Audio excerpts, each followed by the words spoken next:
We launched the business to protect our clients from regulatory risk. That's important.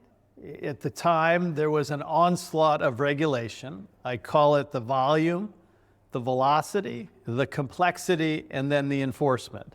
The impact that the SEC had on asset managers was significant, and they needed somebody to protect them from regulatory risk. And you're it. So we are it.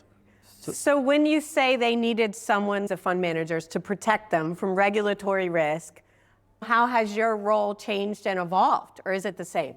The importance of having experienced, seasoned, tailored compliance programs, either in-house or outsourced to professionals like us, is still a critical function.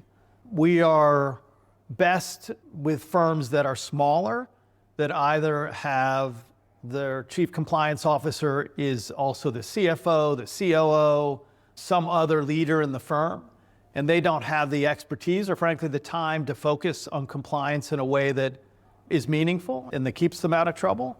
So we become a natural outsource for them because we'll act as designated CCO, and we do that in very selective cases. Most often we're supporting our client's CCO, and we do that in a full turnkey. We take the wheel, as we like to say, so we do it all. And as an outcome, we've grown with any number of firms whom we've helped to launch and register and build and manage their programs on an ongoing basis.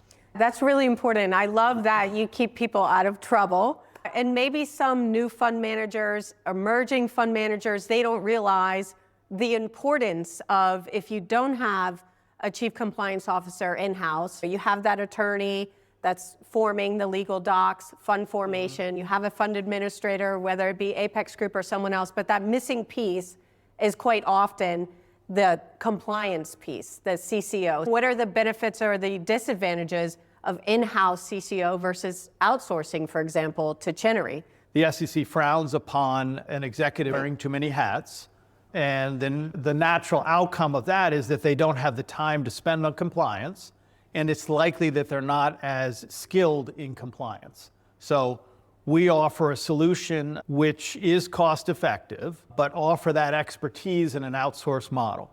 You complete the package, so to speak, with fund managers that need an administrator, they need an attorney, and then you're the outsourced CCO. The attorneys are the most robust, most frequent referral source for us. So the formation attorneys are folks who we introduce ourselves to and make sure that they know who we are.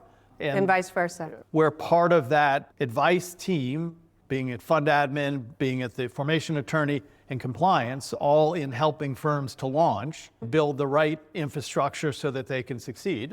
And as I said earlier, stay out of trouble. If there's one piece of advice, your best piece of advice for fund managers in terms of compliance, what would it be? Only one. There's so many. I think if you build the right program, you maintain it, and you are forward-looking, and if you do that with a professional as you're growing through your different stages of life cycle, if you do that with a professional, then they can keep their eye on that for you and protect you from regulatory risk.